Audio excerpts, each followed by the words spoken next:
Daily. Taste the Daily. Shaking tapping వ్యవహారంతో రాష్ట్రమంతా shaking. ఇప్పుడు ఇదే విషయమై TV9 వేదికగా షాకింగ్ కామెంట్స్ చేశారు మాజీ మంత్రి జగదీష్ రెడ్డి. గత ప్రభుత్వంలో ఫోన్ ట్యాపింగ్ నిజమేనని చెప్పుకొచ్చారు. తమ ప్రభుత్వంలోనే కాదు అంతకు ముందు ప్రభుత్వంలో కూడా ట్యాపింగ్ జరిగిందన్న జగదీష్ రెడ్డి ప్రస్తుత ప్రభుత్వంలో కూడా అదే జరుగుతోందన్నారు. అది డీజీపీ సిఎస్లకు సంబంధించిన అంశమని చెప్పారు. మేం చేసింది కాదు కదా, మాకంటే ముందు ప్రభుత్వం కూడా చేసిందే కదా. ఏ ప్రభుత్వంలో అయినా అది రొటీన్గా జరుగుతుంది అనేది ఉన్న విషయం, సహజమైన విషయం. మేము అడిగినాం, ఇప్పుడు నువ్వు చేస్తలేవా చెప్పమన్నాం. ముందు అబద్ధాలని తప్పించుకున్నారు. మొన్న ఆయన ఒప్పుకున్నాడు ఢిల్లీలో. జరుగుతుందండి, నాకేం సంబంధం, అది డీజీపీ సిఎఫ్ తీసుకుంటారు కదా అని మాట్లాడారు.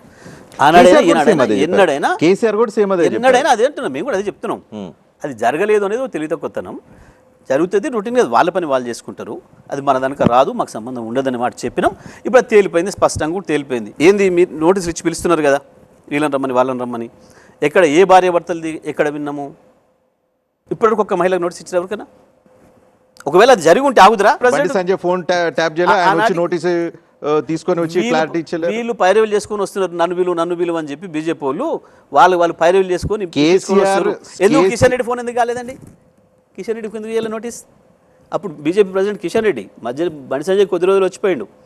ఎలక్షన్ల ముందు కూడా కిషన్ రెడ్డి ఉన్నాడు కదా, ఎందుకు చేయలే? అంటే ఎవరికి వాళ్ళు మాకు నోటీసులు ఇవ్వండి, మేము మా ఫోన్ ట్యాప్ అయిందని చెప్పి వస్తున్నారా? పర్టికులర్ బీజేపీ వాళ్ళు ఇద్దరు ముగ్గురు అడిగి డిమాండ్ చేసి మరి మమ్మల్ని ఎందుకు పిలుస్తలేరు పిలిపించుకొని వస్తున్నారట. వాళ్ళే చెప్తున్నారు. కవిత తన దగ్గర పనిచేసే డ్రైవర్లు, ఇంట్లో పని మనుషులు, వాళ్ళకి నోటీసులు వచ్చినాయి. వాళ్ళు వెళ్ళి వాళ్ళకి వెళ్ళి వాళ్ళ నోటీస్కి ఆన్సర్లు ఇచ్చి వచ్చారు. వస్తే మీరు ఆగుదరా? ఇంత పెద్దగా ఎదురు కదా.